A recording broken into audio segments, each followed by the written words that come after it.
যদি আপনি ফ্রি থাকেন আমার সাথে চাইলে গল্পটি একটু শুনতে পারেন। আর যদি মনে হয় আপনি ব্যস্ত আছেন তাহলে এই ভিডিওটি আপনার জন্য নয়। আসসালামু আলাইকুম। আশা করছি আপনারা সকলেই ভালো আছেন। আজকে আমি আপনাদের সাথে এমন একটি বইয়ের রিভিউ নিয়ে এসেছি।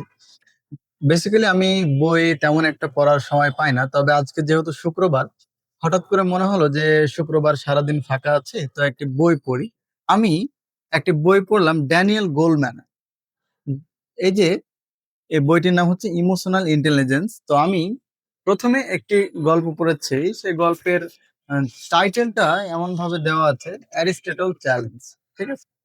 তো এখানে গল্পের টাইটেল যেটা রয়েছে আমি একটু পড়ে শোনাচ্ছি। হ্যাঁ, anyone can become angry, that is easy, but to be angry with the right person, to be right degree at the right time, for the right purpose and in the right way, this is not easy. এখন আমি এই বইয়ের যে প্রথম গল্পটা আমি পড়লাম, পড়ে মনে হলো যে গল্পটি একটু আপনাদের সাথে শেয়ার করা উচিত। যদি আপনি ফ্রি থাকেন আমার সাথে চাইলে গল্পটি একটু শুনতে পারেন। আর যদি মনে হয় আপনি ব্যস্ত আছেন তাহলে এই ভিডিওটি আপনার জন্য নয়। হ্যাঁ, প্রথমে আমি পুরো গল্পটি পড়লাম এবং যে গল্পের প্রথমে যতটুকু আমি আপনাদের একটু আগে পড়ে শোনালাম, এটা হচ্ছে অ্যারিস্টটলের একটি প্রবাদ একটি বাক্য আরকি। তো সে বলতে চাচ্ছে যে আমরা খুব সহজেই রেগে যেতে পারি।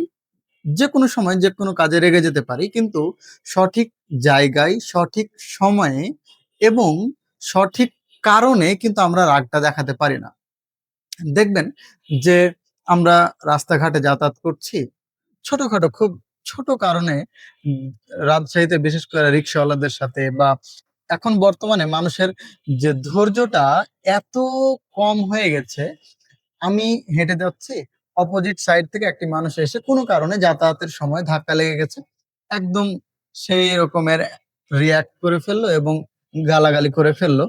কিন্তু এটা খুব সহজভাবে কিন্তু সমাধান করে দেওয়া যেত। কিন্তু এই রাগটা আমরা কিন্তু সঠিক জায়গায় দেখাতে পারি না। তখন অনেক ইফস অ্যান্ড বাট আমাদের মাথায় কাজ করে। আসুন গল্পটা কি বলছে। আসলে খুব গরম, এই যে বর্তমানে যেরকম গরম, এরকম খুব গরমের একটি দিন।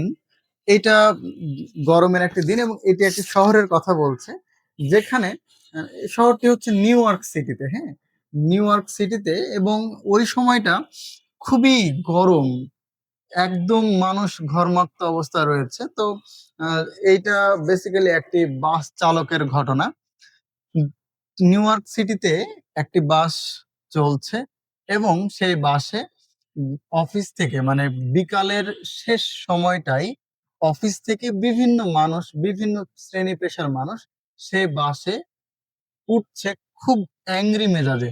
হয়তো কেউ তার বসের কাছে ঝাড়ি খেয়েছে বা ছাত্র তার শিক্ষকের কাছে ঝাড়ি খেয়েছে বা শিক্ষক হয়তো গার্ডিয়ানের কাছে ঝাড়ি খেয়েছে।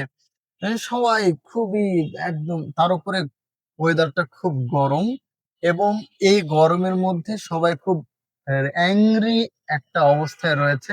তার মাইন্ড খুবই বাজে অবস্থায় রয়েছে।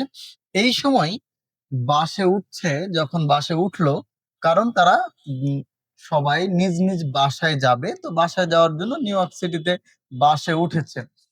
বাসে যখন উঠে তখন প্রত্যেকটি মানুষের মেজাজ খুব গরম হয়েছিল। তারপরে বাস যখন চলতে শুরু করলো তখন আস্তে, আস্তে হঠাৎ করে যে বাস ড্রাইভার ছিল, সে বাস ড্রাইভার সুন্দর একটি প্রাকৃতিক গান গাইতে শুরু করলো এবং ব্যাকগ্রাউন্ডে বাসে একটি গান বাজছিল।